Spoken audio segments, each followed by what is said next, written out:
Salam Paskah buat kita semua. Puji Tuhan. Saudara, tahukah kita alasan mengapa Tuhan Allah menciptakan kita? Tahukah kita alasan mengapa Tuhan Allah menghadirkan kita di tengah-tengah dunia ini, di tengah keluarga kita, tapi juga di tengah jemaat Tuhan Lahiroi? Saudara, seorang anak sekolah minggu ketika ditanyakan pertanyaan ini, dengan sangat polos dia menjawab, karena semua manusia di dalam Alkitab melakukan kejahatan, maka Tuhan Allah bermaksud memulaikan lagi segalanya dari awal, dari yang baru kepada diri saya. Saudara, anak sekolah minggu ini menjawab berdasarkan fakta bahwa dalam Alkitab Adam dan Hawa yang diciptakan sempurna juga jatuh dalam dosa. Abraham jatuh dalam dosa tatkala ia menipu Raja Sikem dan berkata bahwa Sarah adalah saudaranya. Karena sang raja melihat Sarah begitu cantik, dan kalau Abraham katakan ini istriku, dia pasti dibunuh. Tetapi juga jatuh ke dalam dosa. Bahkan murid-murid Yesus, kita telah merenungkannya bagaimana Petrus, bagaimana Yudas mengkhianati Yesus. Bahkan ketika Yesus disalibkan, mereka meninggalkan untuk menyelamatkan diri dari tentara Romawi. Saudaraku, jawaban dari anak ini adalah sebuah kebenaran bahwa alasan dari Tuhan menciptakan kita adalah Dia bermaksud untuk memulaikan segala sesuatunya dari awal. Hanya bagi jemaat yang ada di Roma, mereka memahami kasih Tuhan secara keliru. Ketika Roma pasal 6 ayat 1 dicatat, bolehkah kita bertekun dalam dosa supaya semakin bertambah kasih karunia itu? Jemaat di Roma yang terdiri dari orang Kristen Yahudi asal Yahudi dan orang Kristen asal Yunani, mereka berkata, bekenjo kejahatan, bekenjo dosa banyak-banyak, Tuhan tetap akan melimpahkan kasih karunia. Dan karena itu Rasul Paulus menegur mereka lewat firman Tuhan ini. Dikatakan di ayat 2, sekali-kali tidak. Saudara, seorang penyair Amerika bernama W.H. Auden, dia berkata, aku suka melakukan kejahatan, aku sangat suka melakukan dosa, sebab aku tahu Allahku juga sangat suka mengampuni. Betapa dunia ini diatur dengan sangat mengagumkan. Jemaat Tuhan, bukankah pernyataan ini juga sering terucap dari bibir kita, sering nyata dari perbuatan-perbuatan kita, ketika kita juga melakukan hal-hal yang menjadi kekejian di hadapan Tuhan? Mereka yang hidup dalam kemabukan dan pesta pora, bukankah juga memiliki pemahaman yang sama dengan jemaat di Roma? Mereka yang hidup dalam dosa perzinahan, mereka yang hidup dalam dusta, dalam kebohongan, dalam amarah, dalam dendam, berlarut-larut, so Jumat Agung, so Paskah, ya tidak ada kata damai. Saudaraku, hari ini kebenaran firman Tuhan datang mengingatkan kepada kita bahwa Yesus mati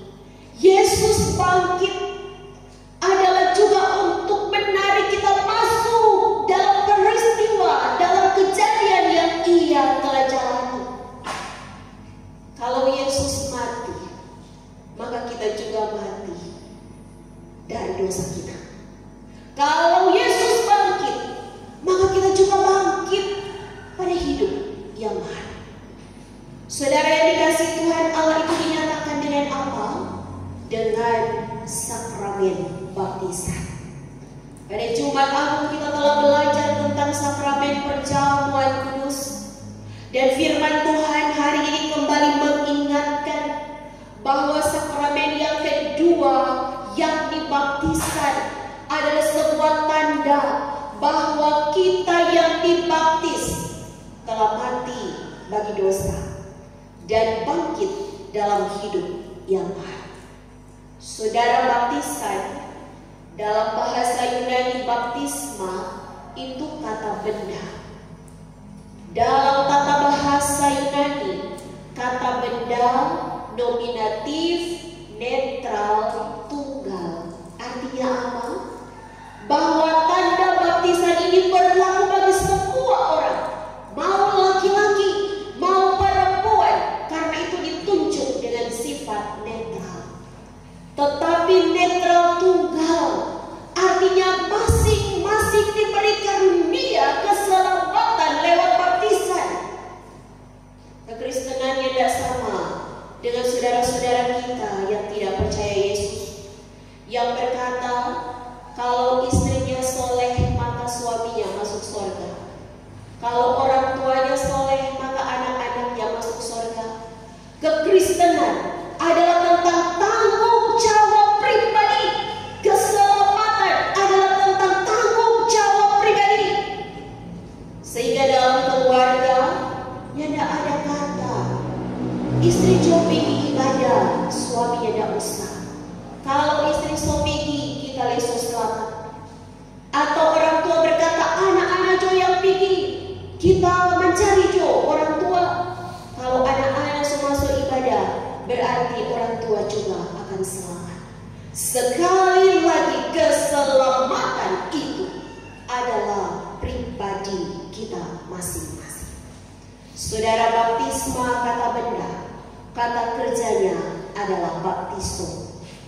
Baptiso ini yakni dipahami dalam kekristenan memiliki arti sebagai perbuatan kudus, upacara suci, di mana kita dimeteraikan, di mana kita kemudian diberi jaminan, dan kemudian kita berjanji, tetapi juga Allah berjanji. Sakramen artinya pertama meterai, yang kedua sumpah, dan yang ketiga jaminan.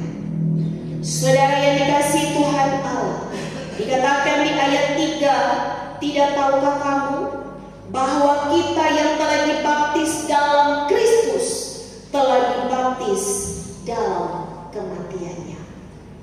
Maka setiap kita yang berkata Yesus adalah Tuhan, kalau kita masih suka hidup dalam perbuatan daging, firman katakan hari ini, bertobatlah. Sebab orang-orang yang telah mati di dalam dosa tidak akan menyukai dan mencintai perbuatan daging, tetapi dia akan melakukan apa yang Tuhan mau, yakni kasih. Saudara yang dikasihi Tuhan Allah, salah satu makna dari baptisan adalah pengampunan. Semua manusia telah berbuat dosa. Dicatat dalam Roma pasal 3 ayat 23, semua orang telah kehilangan kemuliaan Allah dan tidak ada yang selamat karena perbuatan baik, tetapi karena kasih karunia yang Tuhan kerjakan lewat salib. Karena itu saudara, mari kita memahami saat ini bahwa pengampunan itu Tuhan beri, dan Dia memberikannya nyanda tipe-tipe. Nyanda ada cerita bagi Tuhan kita yang kita imani dalam Yesus. Kalau orang beribadah kolom atau ibadah bipra atau ibadah minggu, orang berdosa 10 kali dihapus, yang 90 masih dicatat. Kebenaran firman Tuhan mengatakan dalam Yesaya pasal 40 3 ayat 25. Aku telah menghapus dosamu seperti kabut diterbangkan angin, dan aku tidak mengingat-ingat dosamu, saudara. Hari ini ketika kita datang di rumah Tuhan, kita mengaku dosa kita menerima anugerah Allah, maka orang pulang sabantar. Orang adalah manusia yang baru, yang tidak ada lagi catatan dosa di hati Tuhan, yang tidak ada lagi catatan dosa kita di tangan dari malaikat surga. Semuanya menjadi putih bersih. Itulah Tuhan kita. Karena itu ketika hari ini saudara, Tuhan berkata kepada kita bahwa Ia telah mengampuni kita, mengapa kita mau kembali lagi dalam hidup yang lama? Saudara, mari kita buka bersama Kisah Para Rasul pasal 2 ayat 38.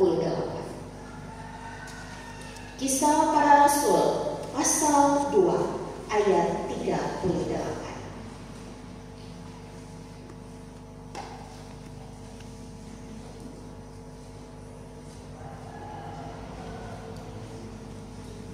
Jika kita sudah menemukannya, Kisah Para Rasul pasal 2 ayat 38. Mari saudara, kita baca bersama-sama. 1, 2, 3.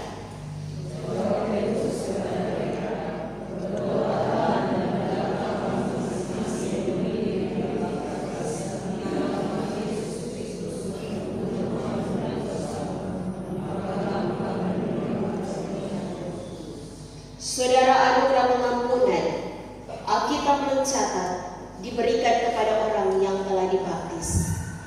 Maka di saat ini mari kita tanyakan kepada diri kita, apakah dalam keluarga kita ada yang belum dibaptis?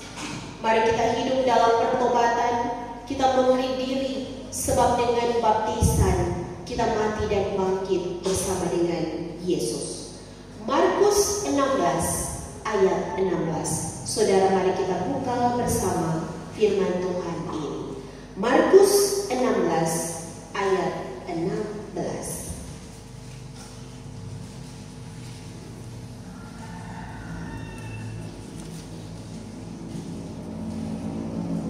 Mari kita baca bersama. 1, 2, 3.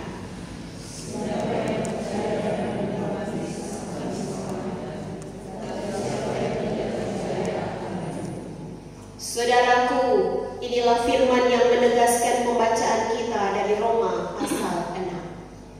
Dikatakan siapa yang percaya dan dibaptis akan diselamatkan.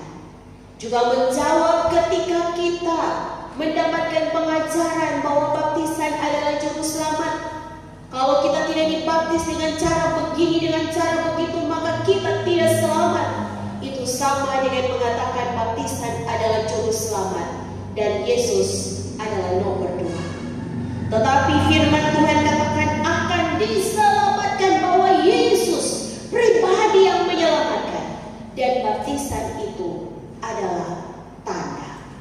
Saudara jemaat yang Tuhan Yesus kasihi, maka dalam sebuah katekisasi, seorang katekisan bertanya, kalau orang semua ini sudah diselamatkan, apakah boleh orang tetap hidup di dalam dosa? Bukankah orang punya juru selamat?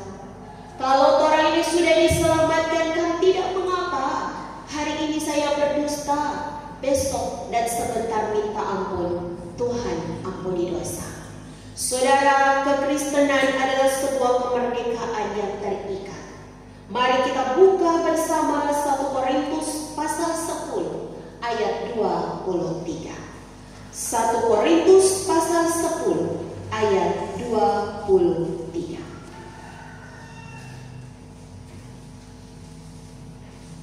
Firman Tuhan ini berkata begini: segala sesuatu diperbolehkan benar. Sebuah kemerdekaan Tuhan beri buat kita. Tetapi firman ini dilanjutkan, tetapi bukan segala sesuatu berguna. Segala sesuatu diperbolehkan benar, tetapi bukan segala sesuatu membangun. Tuhan adalah Bapa yang sangat kenal siapa kita. Maka hari ini mari kita kembali pulang dalam segala aktivitas kerja, pelayanan, tapi juga kehidupan kita bersama dengan keluarga. Saudaraku, firman Tuhan katakan hari ini kepada kita, segala sesuatu diperbolehkan, tetapi bukan segala sesuatu itu berguna, dan bukan segala sesuatu itu membangun. Kalau cari wanita idaman lain dan perempuan idaman lain itu tidak membangun tetapi menghancurkan, jangan lakukan. Kalau berdusta itu tidak berguna, jangan lakukan. Kalau berselisih itu tidak membangun tetapi merusak relasi, jangan lakukan. Itulah perkataan firman bagi setiap kita yang sudah diselamatkan. Maka hari ini saudara, kembalilah dalam hidup, nikmati kasih dan kemerdekaan yang Tuhan beri, dengan mengingat perkataan firman bahwa kita bukan lagi manusia lama, tetapi manusia baru di dalam